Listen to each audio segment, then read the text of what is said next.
What's the difference between the Declaration of Independence, though, and the Constitution?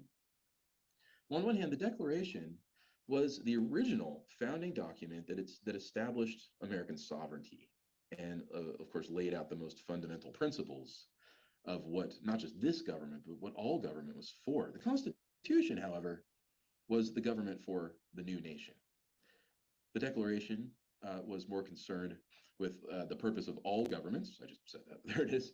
The purpose of all governments anywhere. Not that all live up to that. Most of them fail, of course, but still, this is the aspiration of all governments to protect our natural rights given to us by our Creator. Not that everybody understands that, not that everybody's ready to do that. But if a people are accustomed to freedom and able to see those principles, they have a right and a duty to the right of revolution, as the Declaration itself says. The Constitution, on the other hand, has the more mundane task of outlining the institutions that would make up this particular United States government. So a couple other differences, I didn't list them all here, but the Declaration is a lot more eloquent and beautiful. We hold these truths to be self-evident: life, liberty, the pursuit of happiness rather than property. We pledge to each other our lives, our fortunes, and our sacred honor. The Constitution is not nearly as eloquent. It reads like a legal document. It does have a few beautiful lines. We, the people of the United States of America, the whole preamble we'll talk about. But ultimately, it's much more of a gritty, legal outlining kind of thing. We'll look at it in greater detail here. And if you haven't seen it already, I sent a notice, but I posted the Constitution on our Canvas page, and there's a link to it that you can find. I'll get to that in a minute. So, upon independence, where does government come from? Well, governments already existed in the form of the charters, many of them granted by the King of England, a couple generations before, that had grown into state charters and now became state constitutions.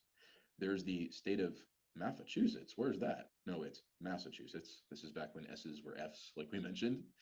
North Carolina, Pennsylvania. The 13 states all had these experiments in constitutionalism. Each one was called up to design their constitution. Some of them were older than others, but as the revolution was happening, imagine, to the sound of cannon fire in the distance, the possibility the British might storm the town and hang them all for treason.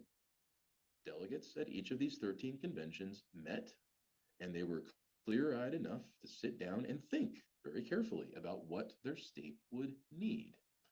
That's really remarkable. And these turned out to be important experiments in the future of constitutionalism and democracy. They didn't all go well.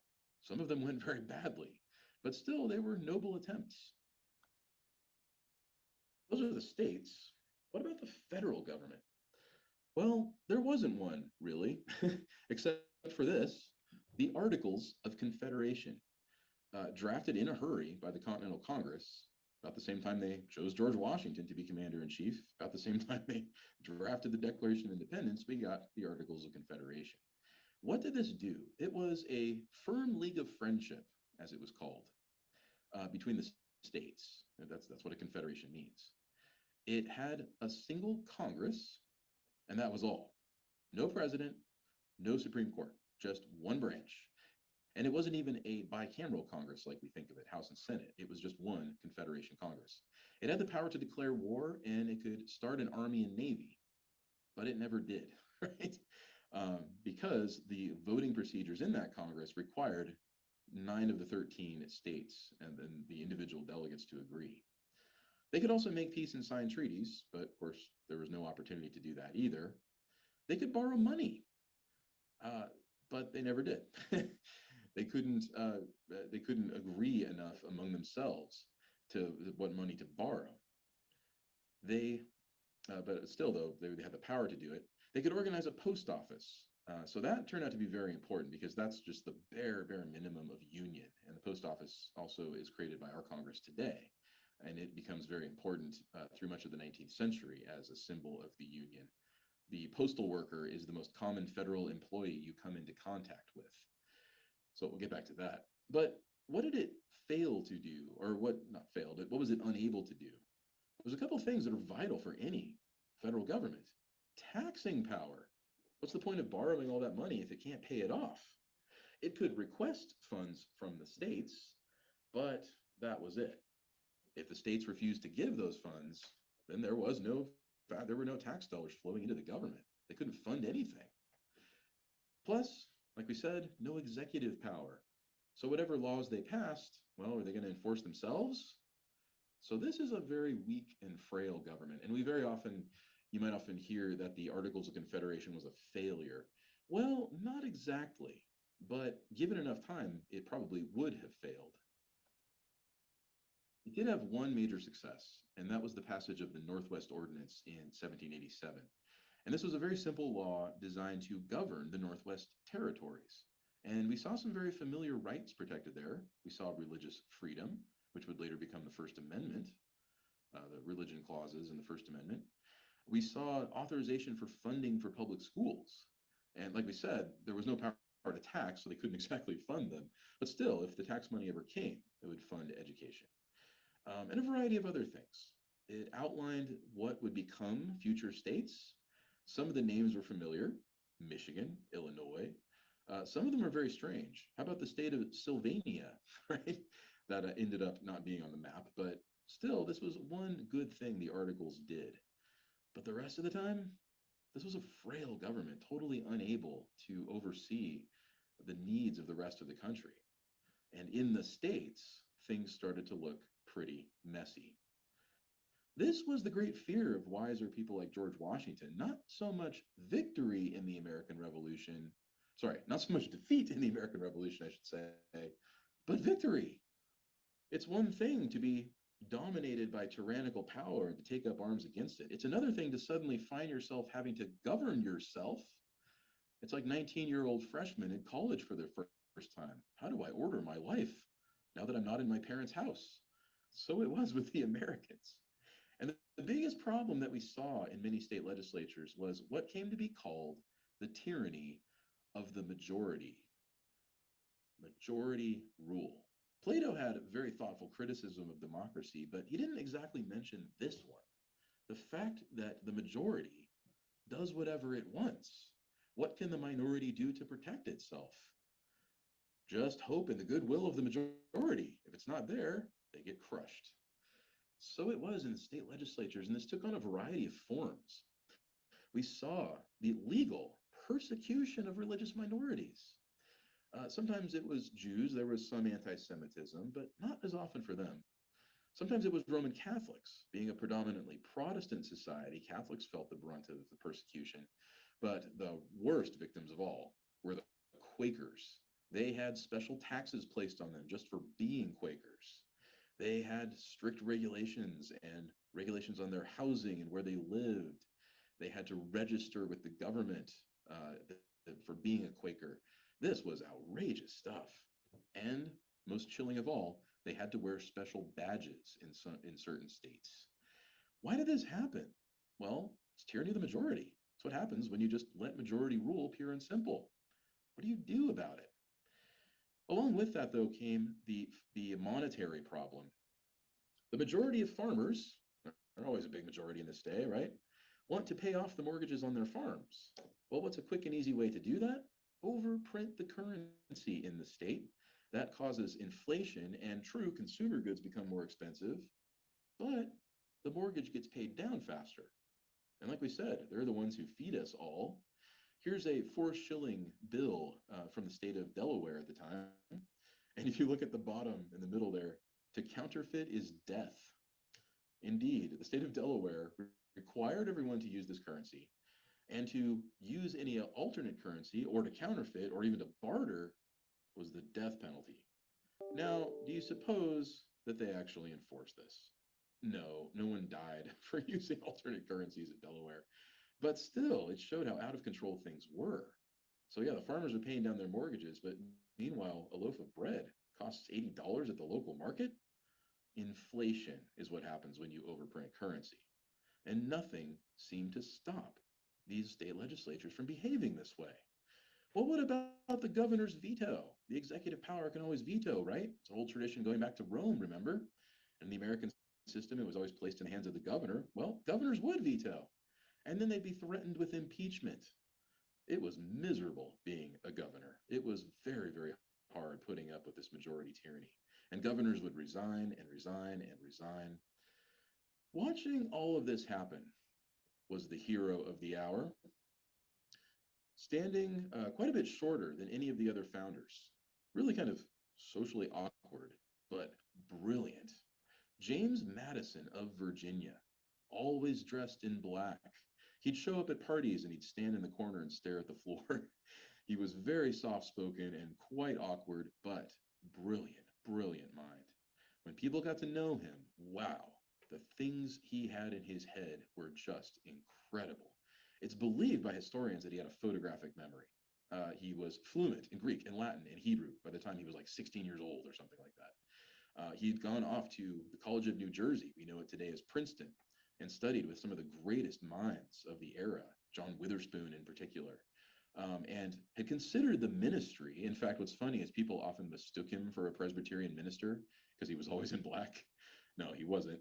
But still, in his time there, he felt more and more called to public life, starting in his home state of Virginia, but increasingly thinking about national politics, especially in this era, as the Articles of Confederation were proving to be totally inadequate, and as the states had all of these problems with their institutions. Where did Madison, what prepared him for all of this? Well, like we said, he read everything. And in fact, you can see Madison's library in his estate in Virginia. You can visit it there today. He read the political philosophy, the Plato and Aristotle, the Cicero and the Polybius, as well as the moderns, Hobbes, Locke, and Rousseau, and many others, and Montesquieu too. And he knew those books backward and forward. He would just shock people with how well he remembered obscure passages. He would quote long passages from memory. But it wasn't just the intellect, it was also the religious experience. Madison, like most Americans, lived through the First Great Awakening in the years just before the Revolution, where George Whitefield and many preachers swept the country with this religious revival, calling on every single person to get right with God, to examine their conscience, to become truly free as God intends them to be. And all the while, not even thinking about the coming revolution, just, again, much like Washington, focusing on every individual heart. The intellect, the philosophy, the history, the religion, and also just the practical experience. Madison was similar to Cicero in that he was well read as a scholar, and he had learned a lot just from his time in the Virginia House of Burgesses. And he had a way of learning from other people's experiences too. We'll see him mention reports in the Federalist 48, reports from the states about unruly state legislatures. He would do his research and draw lessons from other people's experience. He also had a firm command of English history and the value of the parliament and the way that it interacted with the king. Maybe we could model a system similar to that, or maybe we could do even better. As the states are showing more and more signs of disruption and majority tyranny, Madison takes a chance. He sends a letter to his fellow Virginian, George Washington, who is now, let it be known, living in retirement. Don't bother me, was always Washington's code. He sent a letter and said, you know, things are kind of a mess in the States, but I've got this idea. And he included in the letter a general outline of a government that had three branches: legislative, executive, and judicial. And the certain things that each one would do, certainly to do its job well, the law would authorize them to do that, and certain things they could do to repel the encroachments of the others, was the phrase he used. We'll talk about what that means. He didn't think he would ever hear back from Washington. Washington was retired and done, but much to his shock, Washington wrote back. Yep, a thorough reform of the present system is indispensable, and none who have the capacity to judge will deny. And with hand and heart, I hope the business will be essayed in a full convention. Madison now had the endorsement of General George Washington, and the invitation went out. Everybody come join us in Philadelphia this summer of 1787. And here's big capital letters, he emphasizes, to revise the Articles of Confederation and to come up with alterations and provisions therein. That's it, just a revision. But of course, Madison meant no such thing. He waited, though, and no RSVPs came. He checked in with friends. Do you know? Is anyone coming? The Philadelphia convention. It'll be great. We'll fix the articles. No takers. But then the winter of 1786 rolled around, and there was an incident in Massachusetts that shocked the entire nation. An obscure farmer from the western part of the state named Daniel Shays, a Revolutionary War veteran, in fact, who fought for his country, rallied together a bunch of troops, armed, and they made their way toward the capital of Massachusetts in Springfield in an attempt to overthrow the government because they didn't like the taxes and the interest rates set on their mortgages for their farms. There's a political cartoon of Daniel Shays and one of his colleagues looking very much like dangerous pirates. What happened? The government panicked and tried to call up the militia to put down this internal rebellion against the state government. A lot of the militiamen actually went over to the rebels. And so they scurried around, ran off to Boston to try to take up a collection of money from wealthy merchants to raise up a militia to put down this attempt at overthrowing the state. And they just narrowly did it. Word spread to Thomas Jefferson, who was away in France at the time, of this incident. And Jefferson said, "Wonderful, because the tree of liberty," he says, "must be refreshed from time to time with the blood of patriots and tyrants. It is its natural manure. A little rebellion now and then," he famously said, "is a good thing." He wrote a similar letter to James Madison when he heard about this. What is Jefferson talking about? We just had a rebellion. We just had a revolution. Do we need another one? I mean, how frequent should these revolutions be? This really was kind of the revolutionary fervor sweeping France at the time that Jefferson himself got caught up in. And he was all for the French Revolution when it broke out. As we know, he would change his mind quite a bit, especially when he found out that several of his friends had been guillotined in this attempt by the French to create a Rousseauian general will, like we read in that other reading. This isn't going to work. We absolutely must have a stable government and one that is able to back up the states against these kinds of rebellions. Now the RSVPs come trickling in, and much to Madison's delight, 55 delegates from across the 13 states agree to come to Philadelphia in May. Whew, now we've got it. And so they showed up. They were an interesting crowd. Relatively young, the average age was 35. George Washington was in his 40s. The oldest member was quite a bit older, Benjamin Franklin in his 80s. He suffered from gout. You see him right there in the middle of the painting.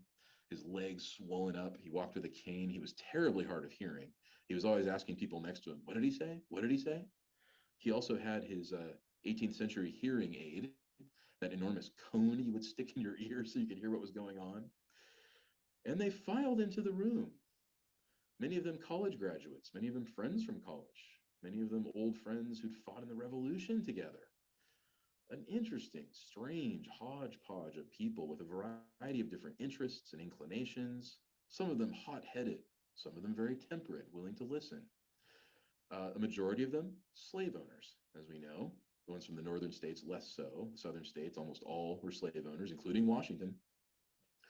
How did the proceedings go? Well, the first order of business, the first vote, was on who should preside over this meeting. The only unanimous vote of the entire convention was to put George Washington in charge. Washington stepped up and immediately gave an order. He hit the gavel on the table, that hammer, and said, "Close all the doors and windows." What? We are going to undertake something important here. We don't want the public to know what we are up to. We don't want reporters showing up. We're just ordinary people wandering through. This is kind of a closed door event. And with that, James Madison rose to his feet and said, "I know you've been called here to revise the Articles of Confederation, but we're not going to do that. We're going to scrap the Articles and start completely over." Gasps across the room. Are you serious? What's going on? This is treason. This isn't why we were sent here. I mean, maybe we do need a new government, but this isn't the way. Well, just hear me out, Madison said. I have no intention of designing a new government and then forcing it on the American people. Whatever we come up with here, they are going to choose, or maybe not choose, but still, government by consent of the governed, right? Let's see what we can offer the American people and then let them decide if they will accept it. Okay, and so the convention began. What was it like? Americans didn't know until about the year 1840, a few years after Madison's death, when his notes were released to the public and printed. And you can read them today. They're fascinating to read. And as far as we can tell, it was a mess. And you can tell by the painting, even. See the hands raised in the back, see the rumbling and the disagreement. One guy, you see James Wilson lifting one finger. Hold on a second. And of course, George Washington sticking his chest out, trying to keep things together. That's exactly what appeared to happen here. There were hothead tempers. There were all kinds of opinions. There was a lot of fear. There was a lot of anger. It was a deeply emotional event. And it had all kinds of conflicting and wild personalities. James Madison, though, wrote it all down. And so we have an accurate record of where our government came from. That's extraordinary. I mean, what other nation throughout history has this kind of detailed report on where their political system comes from and writings of the people who did it? We do. We have no Romulus and Remus here. We have no mythological founding. We have ordinary people who banded together and did something extraordinary. You see the humanity of the founders, how flawed they were, but at the same time, how willing they were to admit their flaws and to put their heads together and seek a common solution for the common good. Key figures, though, we mentioned Ben Franklin already, very old at the time, but still very respected, and his just his presence there gave this convention a lot of legitimacy. In the middle, James Wilson from Virginia. He was the attorney, and he was the one that helped design a lot of the fine details of the Constitution, making it so clear that not just a lawyer, but an ordinary American could understand it. We'll look at the text here in a minute. Gouverneur Morris, also from Virginia, from Pennsylvania, I mean, and he is widely regarded as the real penman of the Constitution. He helped actually write a great deal of it with his own hand. That's why he's often depicted with his hand outstretched in the painting. He also came up with the important phrases like, "We the people of the United States of America," in order to form a more perfect union. He's the one who drafted the beautiful preamble and several other of the more inspiring phrases in the document. Who was absent? Thomas Jefferson, like we just saw, was away in France as an ambassador, actually grieving the loss of his wife. That's how he dealt with it, by accepting this ambassadorship. He was an intense Francophile. He loved everything French, and of course, he was really excited about what he saw in the coming revolution. John Adams from Massachusetts, who'd helped draft the Declaration with Jefferson, was also away. He was in England, the first American ambassador to Britain following the Revolution. What an awkward job. And he met King George of England, in fact, for a brief meeting where George, for the first time, recognized the United States as a sovereign entity. Some other people were at home, though. Patrick Henry, Mr. Give Me Liberty or Give Me Death himself, the firebrand of the Revolution.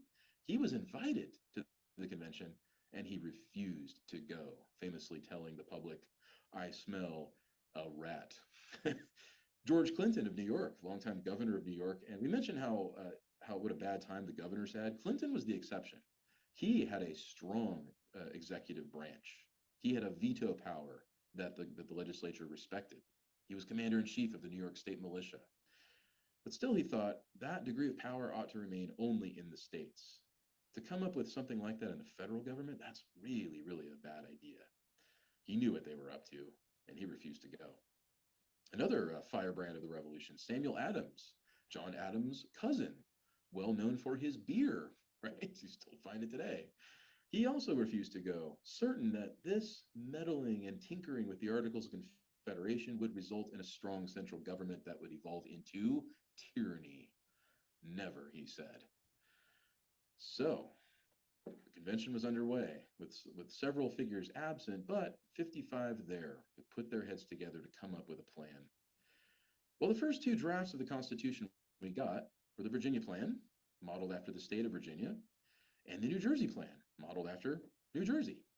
The Virginia Plan had a bicameral legislature, meaning the legislative branch would have an upper house and a lower house.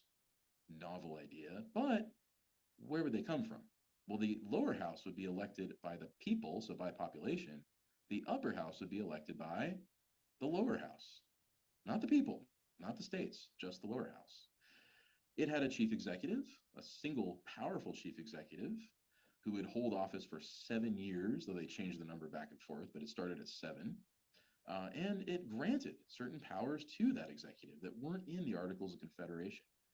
It had a Supreme Court, and it had a fourth branch of government called the Council of Revision, this strange idea where uh, laws that were unconstitutional would be declared so and they would be null and void. Well, okay, then what's the Supreme Court for? Well, as we'll see, that those duties get merged together later.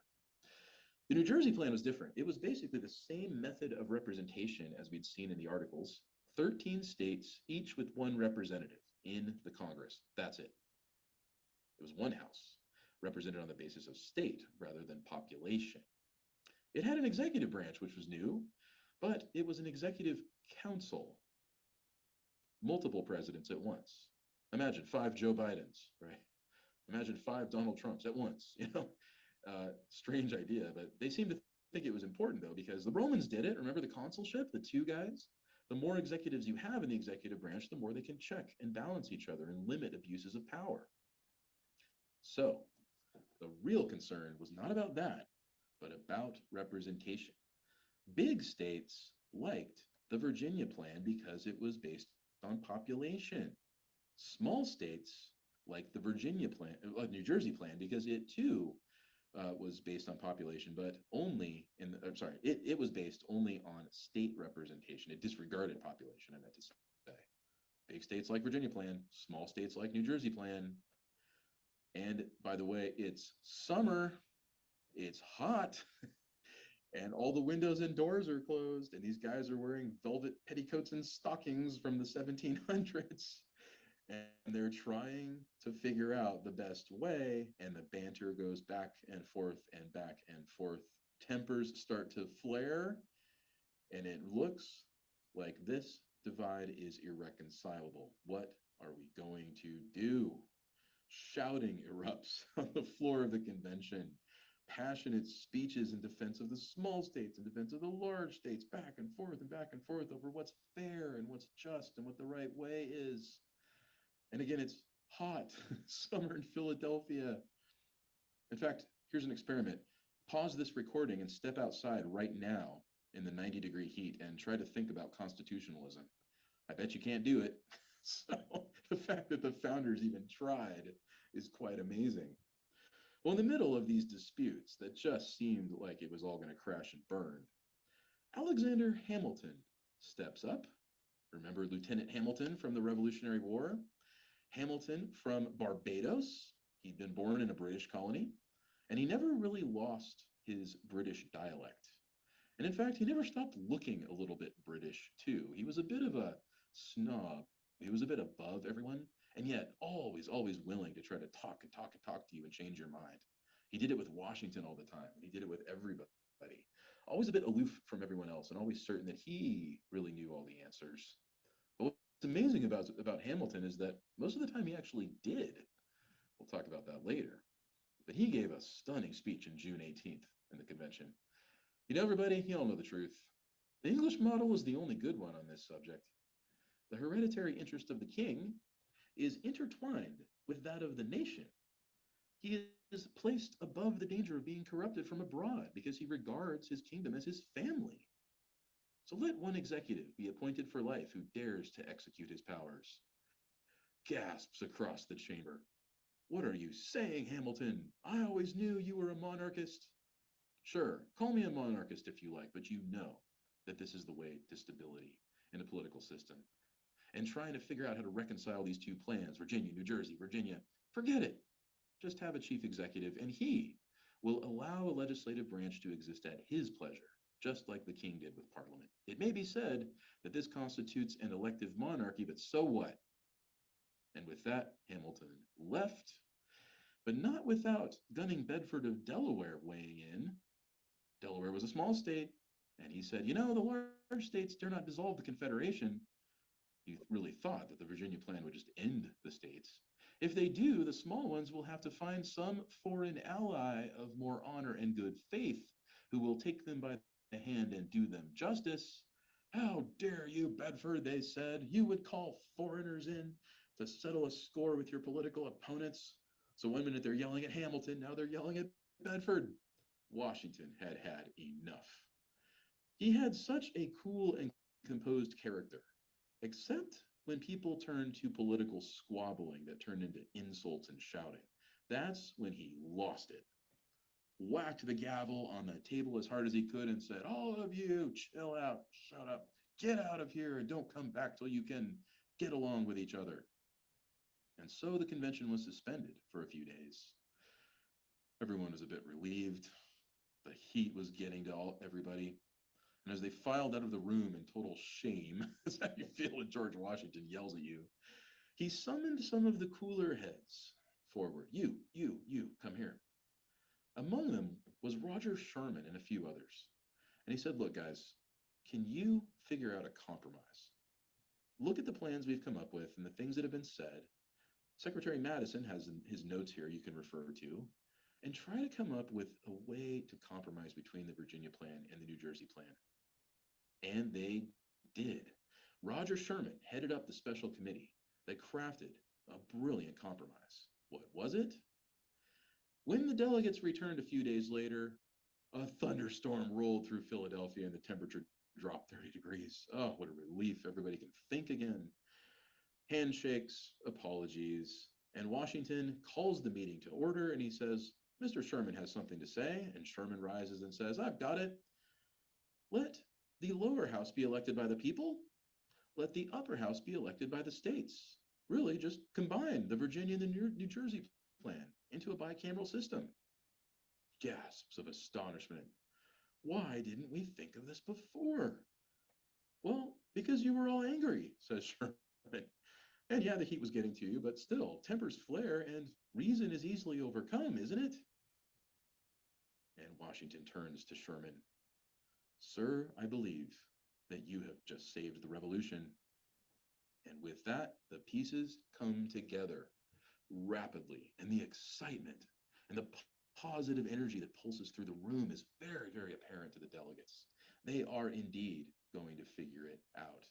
And they did. Our upper house today is elected by the state, by state. Our lower house is elected by population in the state. One of the last committees to finish this up was a committee on detail that gave the names to the institutions. Shall we call it the legislature? No, let's call it Congress. The old Latin word congregatio, right? Congress means assemble together. The lower house, that's very boring. How about the House of Representatives? The upper house, that's awful. How about, in memory of Rome, the Senate? The executive, oh, we can come up with something better than that. I've got it. The presidency, the president of the United States. What about the judiciary? Let's call it the Supreme Court. And so the institutions get these names that are totally unique to the American system and are really about as beautiful a name as you could give them. One compromise, though, was not so easy, and it really haunted the whole convention, and of course it would haunt all subsequent American history. What to do about slavery? We'll turn to the Constitution, but just a heads up, there are parts of the Constitution that address slavery. 3/5 clause, oops, let me turn this off. There we go. 3/5 clause is in Article 1, Section 2, and it basically says that all persons held to service or labor, it doesn't say the word slave, it says all persons held to service or labor, calls them persons, shall be considered 3/5 of a person for the sake of representation. That is often misunderstood as like a formal statement in the Constitution that slaves were 3/5 of a human. Not exactly. Remember, it was for the sake of representation. In fact, Madison calls out his fellow Southern slave owners and says, "Look, if you really regard them as not fully human, then count them as 0 persons." Well, we can't do that. Why? Well, because we want representation in the House. Okay, then count them as full persons. Well, we can't do that. Why? Well, because then we'd have to free them. All right. 3/5. 3/5 is the compromise. That's where it actually comes from. Remember that. There's the importation clause. Article 1, Section 9 says that Congress will not meddle in the importation of slavery until the year 1808. Sure enough, New Year's Day, 1808, the laws were in place and the importation of slavery became illegal under federal law. It still happened, of course, because it's an informal economy and there are smugglers, just like it happens today. You're about human trafficking. But still, for the first time, there are federal laws in place under the Constitution to prohibit the slave trade. The really big one, though, was in Article 4. Once again, persons held to service or labor escaping from one state shall be returned to the state that they escaped from. Meaning, slaves that run away from one state shall be returned to the state that they ran away from, obviously. But if you look at the wording of it, it's very unusual. Who shall return that slave? It doesn't actually say. Is the federal government in the business of catching slaves and returning them? It doesn't say that. So what to do with the fugitive slave clause? Well, we'll see how important that becomes later. Still, though, you can see how agonizing this was when Madison twice said, "We have seen the mere distinction of color, skin color, made in the most enlightened period of time the ground for the most oppressive dominion exercised by man over man." Later, August 25th, he said, "The convention thought it wrong to admit in the Constitution the idea that there could be property in men." That phrase you see all over the founding documents every time slavery comes up. People are not property. And notice where they get that idea. John Locke.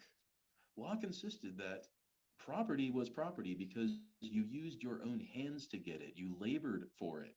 Until a slave owner could claim that he created his slave, which no one can say, right? God does. Then there's no basis in slavery. There's no property in a human being. No, property is in things that you labor for. Slavery is deeply and fundamentally wrong. Those compromises, though, are just that, compromises, and they are temporary. And even those who owned slaves and thought somehow it was right, they knew that eventually it would have to end.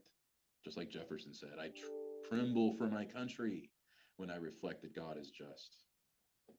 The delegates took a break and considered all that they had accomplished and the way that this government was brilliantly designed.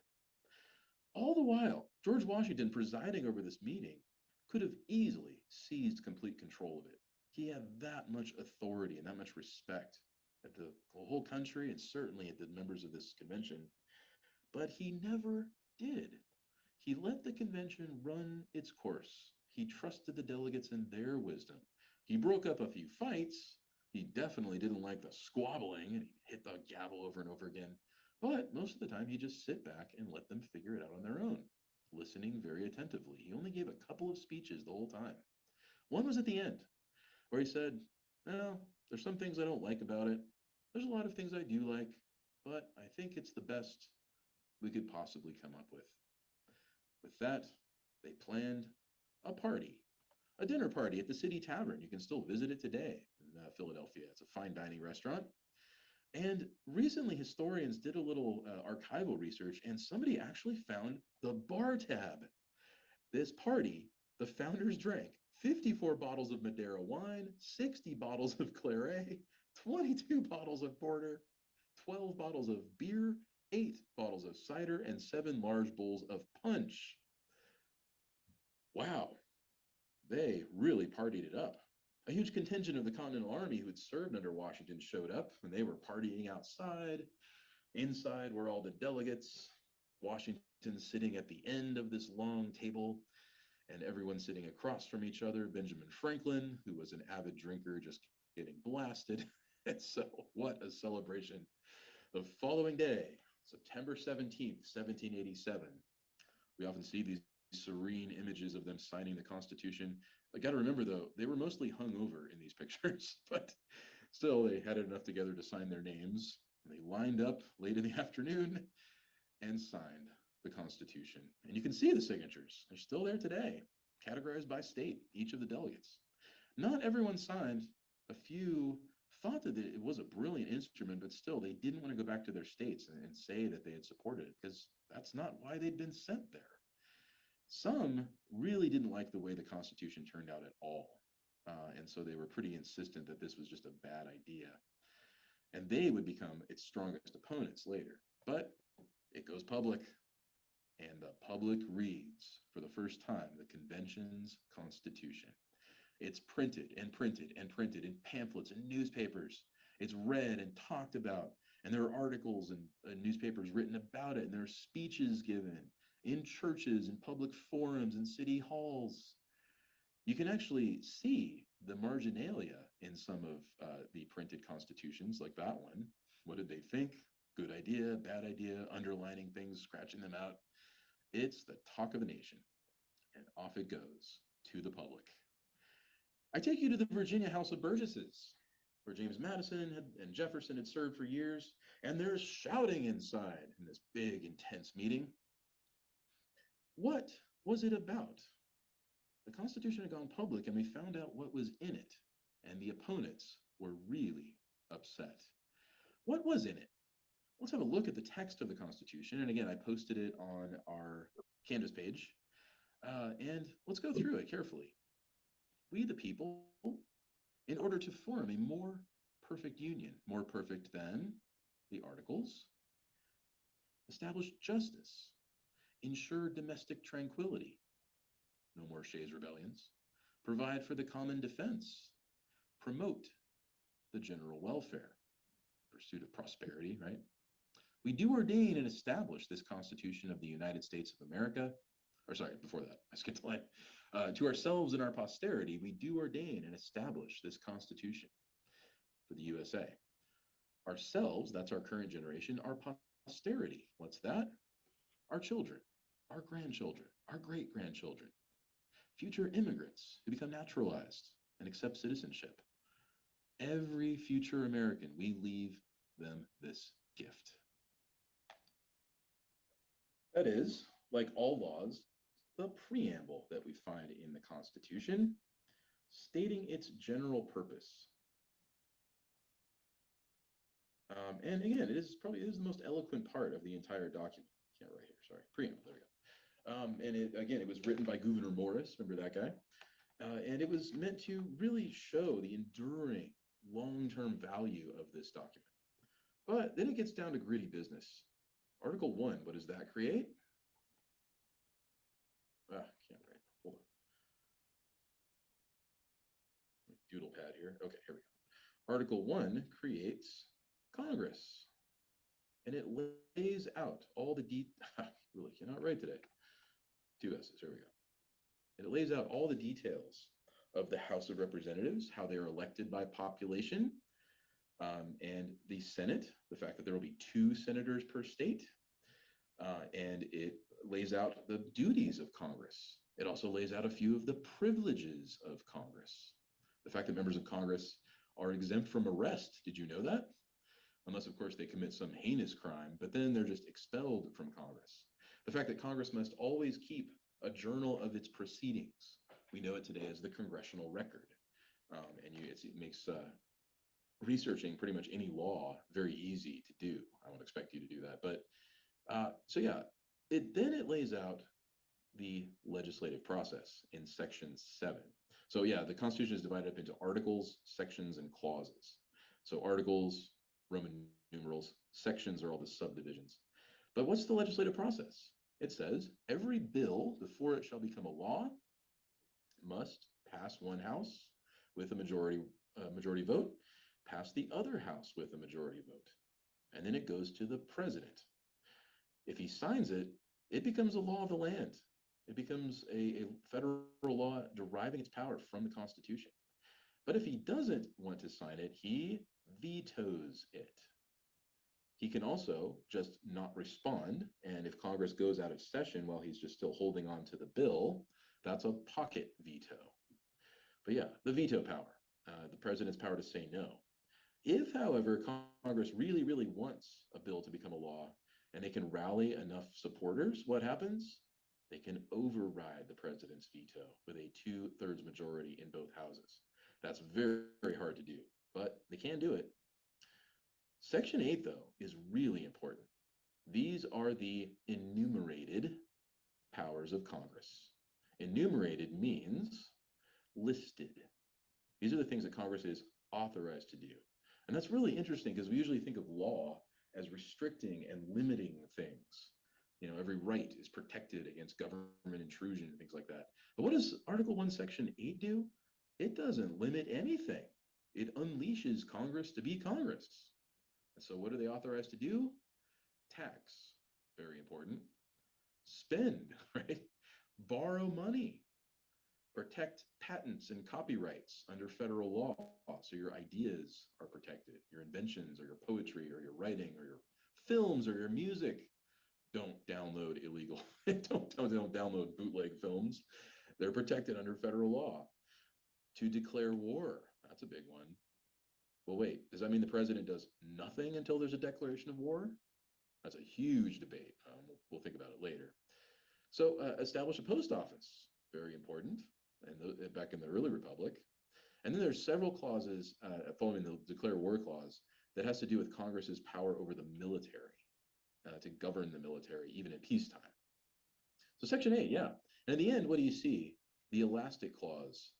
Congress shall do whatever is necessary and proper to carry the foregoing into effect. What does that mean? Does that mean that Congress can do whatever is necessary to do this list of things? Or is there a necessary and proper clause that's just inherent in a government and Congress embodies that? Section 9 are a few prohibitions on Congress, like Congress can't tamper with the slave trade, remember that one, until the year 1808.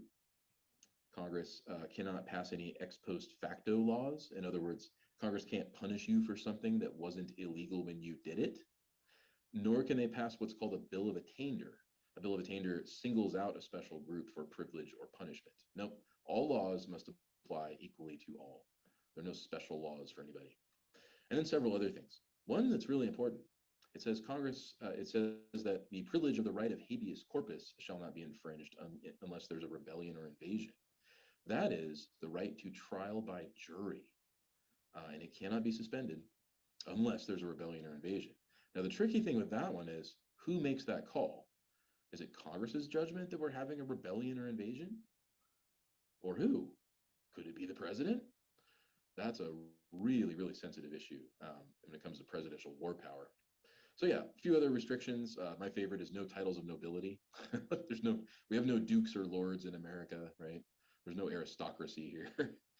No castles or anything, except Disneyland, but that's fake, you know. But anyway, Section 10 has to do with the states, and these are prohibitions on the states and things they can't do to meddle in Congress's business. Can states declare war? Can states form foreign treaties? Nope, they are prohibited from that. So a bunch of prohibitions there. But then you get to Article 2, and this one's fascinating.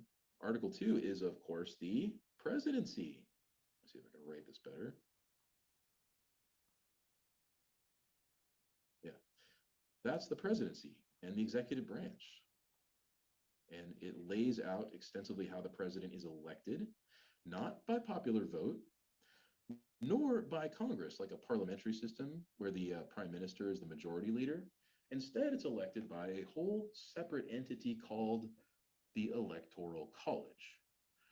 Every state has a certain number of electors based on the same number of members of Congress they have.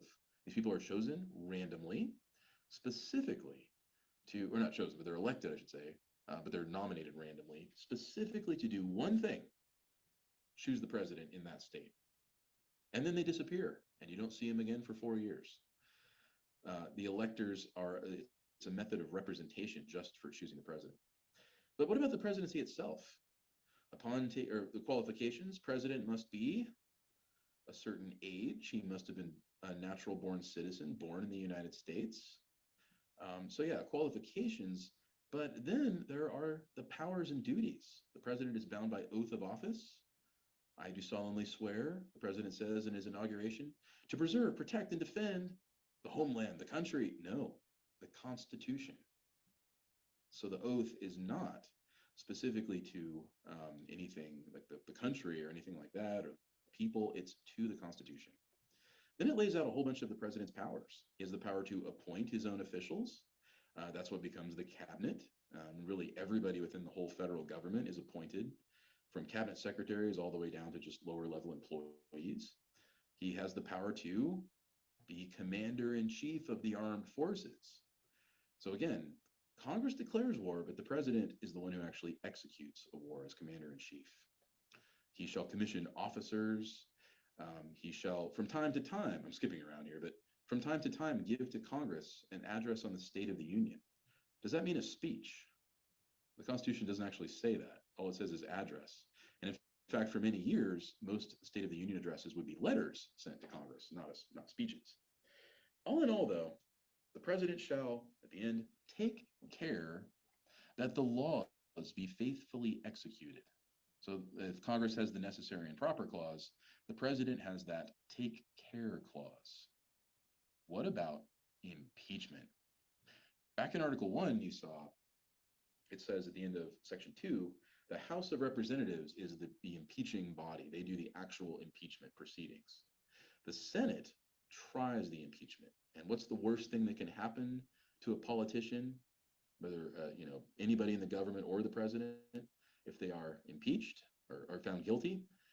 Only removal from office. That's it.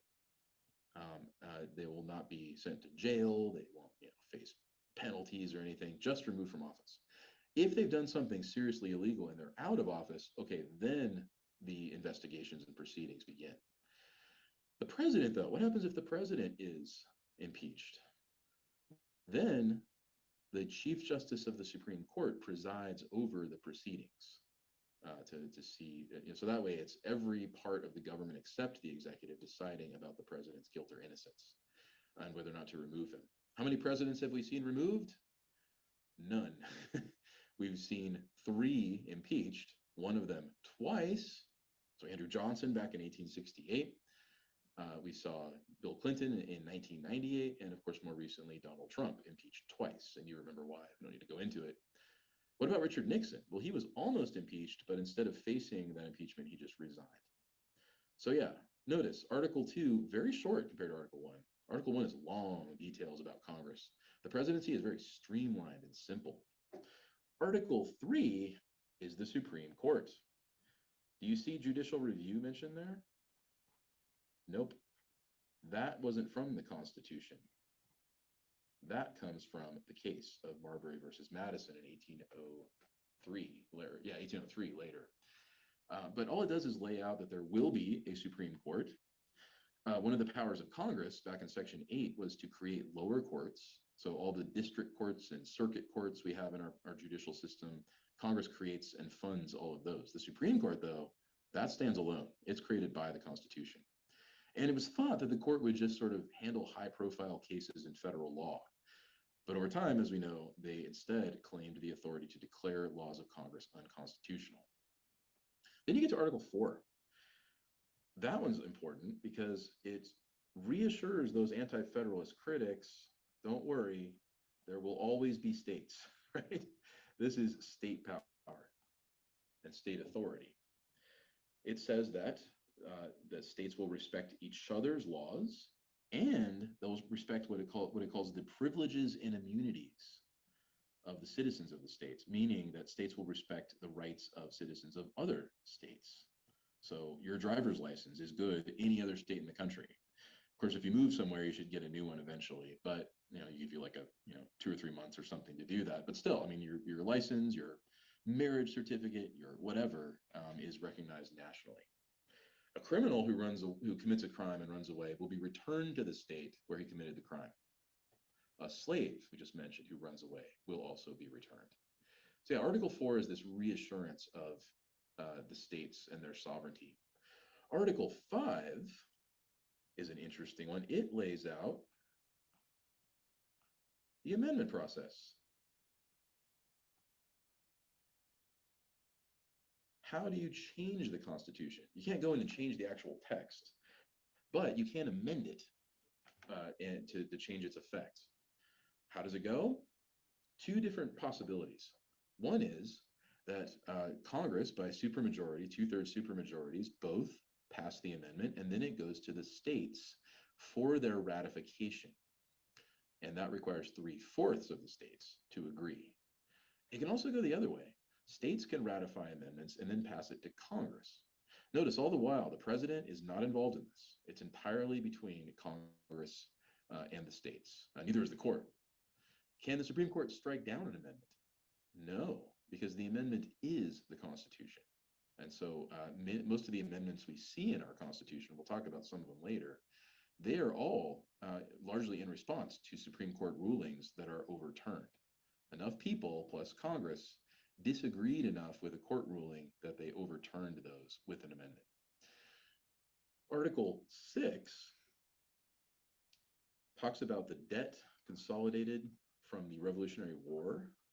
It's VI 6. But most importantly, what does it say? That this Constitution and all laws made pursuant to it, all rulings of its federal courts, everything is the supreme law of the land. So really, this is the flip side of Article 4. Let me rewrite that. That's terrible. It's the supreme law in the sense that it doesn't squelch everything beneath it.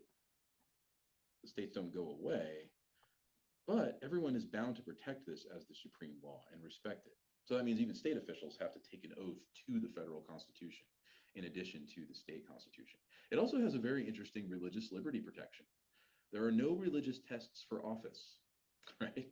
That you don't have to pass a theology test to hold public office under the federal constitution. Nope, it is entirely up to you. The judgment of your fitness for office has nothing to do with your religious identity. Last of all, Article 7. Oops. And what is this? This is how the Constitution goes into effect, also called ratification. To ratify it, to make it the law of the land, it follows the same procedure as the Articles of Confederation before it, which is at least 9 of the 13 states have to agree. Now we're going to do that very same rule for the Constitution itself. So what do you think? Imagine reading this. As you're a citizen of the early republic, you're used to thinking that your state really is the highest political authority, that Articles of Confederation bind us together, but we're still, the real hub of political activity is local, and that's how you maintain freedom. Good idea to consolidate federal power this way? So it was the objection of Patrick Henry, who, remember, had been invited to the convention, refused to go, condemning the Constitution, condemning the convention and its members. How dare they speak for we the people? We the states, not we the people.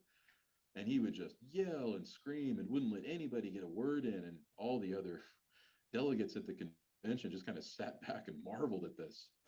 Well, sitting across from him here at the ratifying convention in Virginia was the man in black himself, quiet, writing down everything Henry was saying, this sort of verbal bulldozer just coming at him.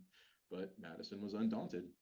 And by the time Henry just collapsed in his chair in exhaustion and lost his voice, Madison quietly rose to his feet. I appreciate Mr. Henry's patriotism and love of his country and love of liberty. I share his sentiments.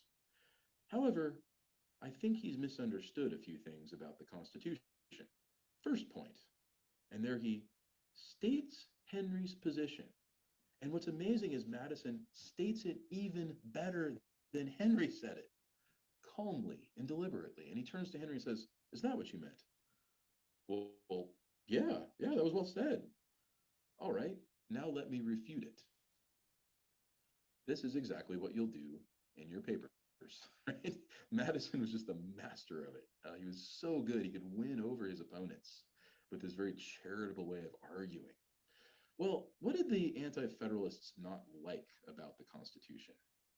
You don't have to remember all this, but in general, they really saw it as an excessive centralization of power over the states. It was basically asking the states to surrender their sovereignty to this remote monster that would be in some capital city somewhere. No, they could never go along with that. Liberty was protected specifically because it was close to the people, because power was close to the people and they could check their representatives.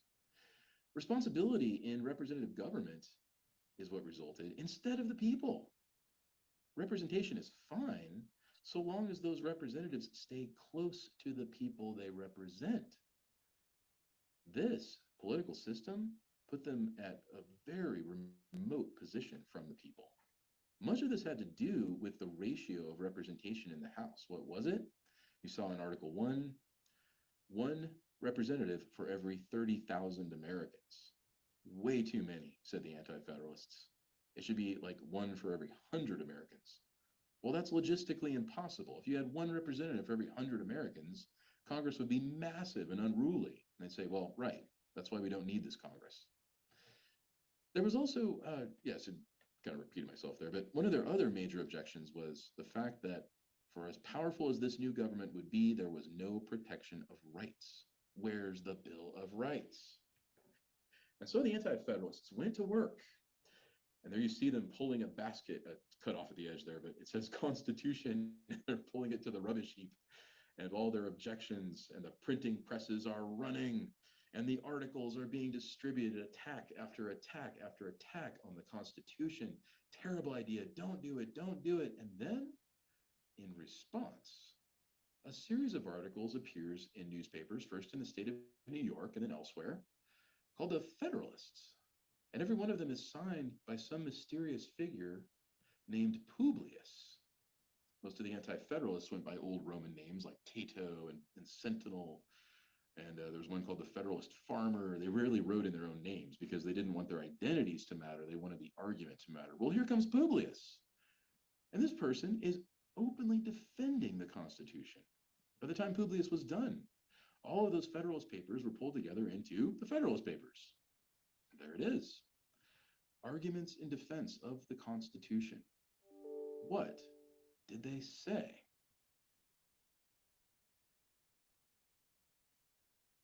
We find out later who Publius was. It was, of course, Alexander Hamilton and James Madison, as well as their friend John Jay, who wrote a few, though I didn't assign those. But yeah, the opening line is really something in Federalist 1.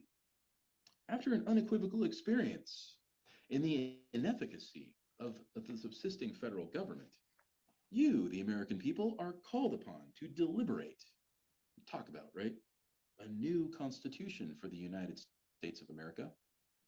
The subject speaks its own importance, comprehending in its consequences nothing less than the existence of the Union and the safety and welfare of the parts of which it is composed, not to mention the fate of an empire, in many respects the most interesting in the world.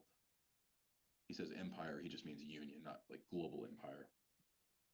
It seems to have been frequently remarked that it was left to the people of this country. This quote should sound familiar. I opened with it the very first class. It's left to the people of this country to decide the important question: whether societies of men are really capable or not of establishing good government through reflection and choice, or are they always left with accident and force? That's what's at stake right now, Hamilton says, as Publius, that we have an opportunity to choose our government because we judge that it will be good for us and for our children, and for our grandchildren, and for our great-grandchildren. And if we mess this up, right, what will happen? If there be any truth in this remark, the crisis at which we are arrived may with propriety be regarded as the era in which that decision is to be made.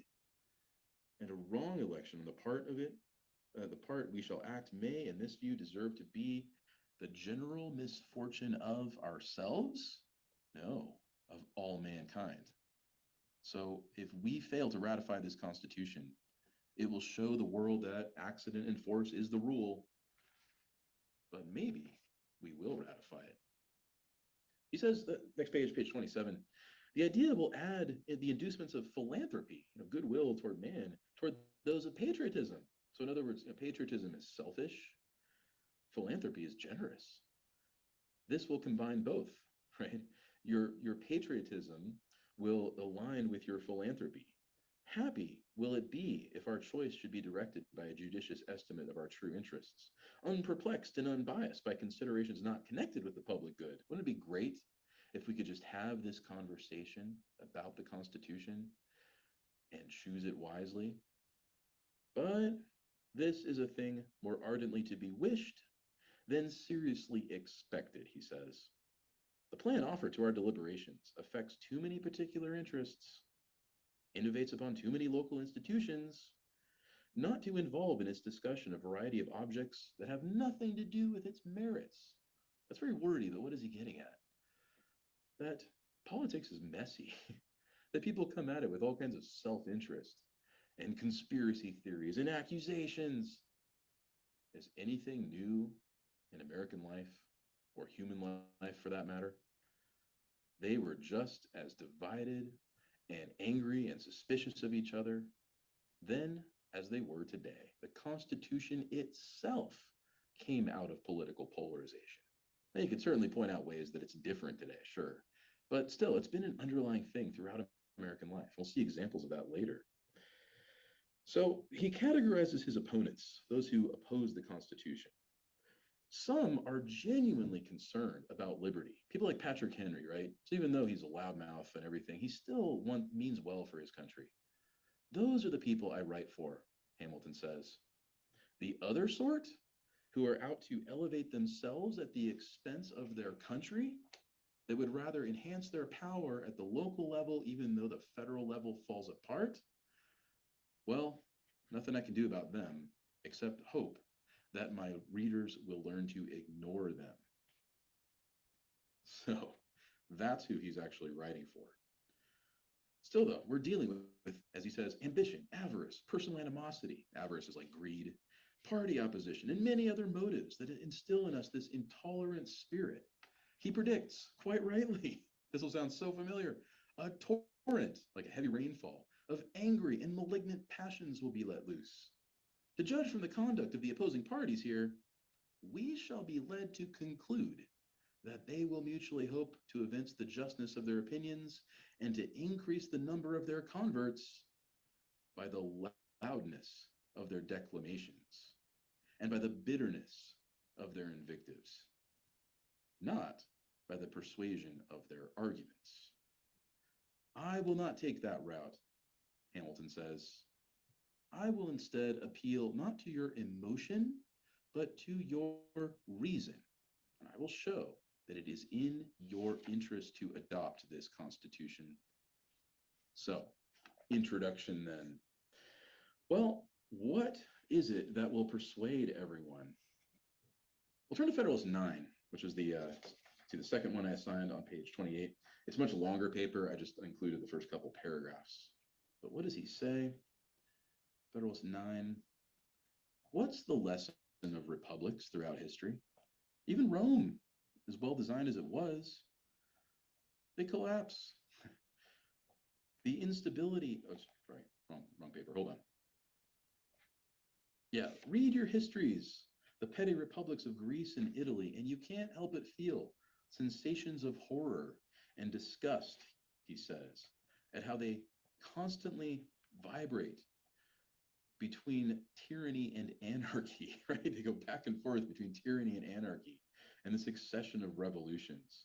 If now and then intervals of felicity, of peace, open themselves to view, we behold them with a mixture of regret, knowing that from the reflection, the pleasing scenes before us are soon to be overwhelmed by the tempestuous waves of sedition and party rage. If momentary rays of glory shine forth from the gloom, while they dazzle us with the transient and fleeting brilliancy of liberty and self-government, it's possible. Guess what happens? They collapse, and we go back to square one. And we wonder, why do we ever believe that people can govern themselves? Maybe Plato's right all along. His criticism of democracy is that it always collapses in tyranny. The Romans seem to come up with better ways to extend that self-government, as Polybius pointed out and Cicero saw. But still, the clock was always ticking. At some point, that too would collapse, and finally Julius Caesar crossed the Rubicon, and it was over. It's from these histories, he points out, that the advocates of despotism have drawn their arguments, right? Those who just say, forget freedom, just have a king. Remember, this is what Hamilton was accused of believing and what he actually seemed to say at the convention. Has he changed his mind? From these histories, the advocates of despotism draw their arguments not only against the forms of republican government, but against the very principles of civil liberty. They have decried all free government as inconsistent with the order of society. The ghost of Hobbes lurking, right? Just everybody submit to power. Freedom is so messy and dangerous, they say. Happily for mankind, however, now Hamilton changes his tune.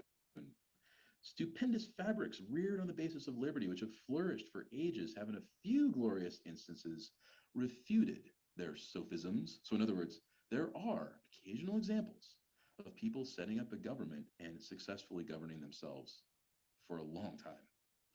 The Roman Republic, certain medieval republics, and I trust that America will be one of those examples, he says. Still, though, let's be realistic.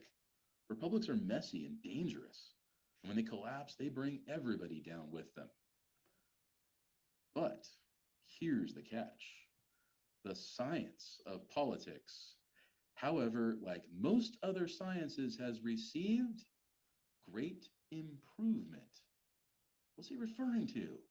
The moderns. Not that modern political thought got everything right, but they did give useful tools. Even though a lot of the moderns rejected the ancients, you can still combine their ideas and improve the science of politics. So he's not saying we're going to outdo everything that came before us. He's saying instead, we get to stand on everybody's shoulders and take the best ideas and the best practices of the past and apply them to the present. And we've done it in the Constitution. The efficacy of various principles is now well understood, he said, which were either not known at all or imperfectly known to the ancients. Like, and here he lists all the features of the Constitution: the regular distribution of power into distinct departments, separation of powers, we'll get to that, the introduction of legislative balances and checks, explain that, the introduction of courts composed of judges holding their office during, as the Constitution says, good behavior. It just means for life. The representation of the people in the legislature by those who they elect themselves. These, he says, are either wholly new discoveries or they have made their progress toward perfection in modern times. They are means, and powerful means, by which the excellencies of Republican government may be retained and its imperfections lessened or avoided. Wow. The improved science of politics. So what's he getting at here?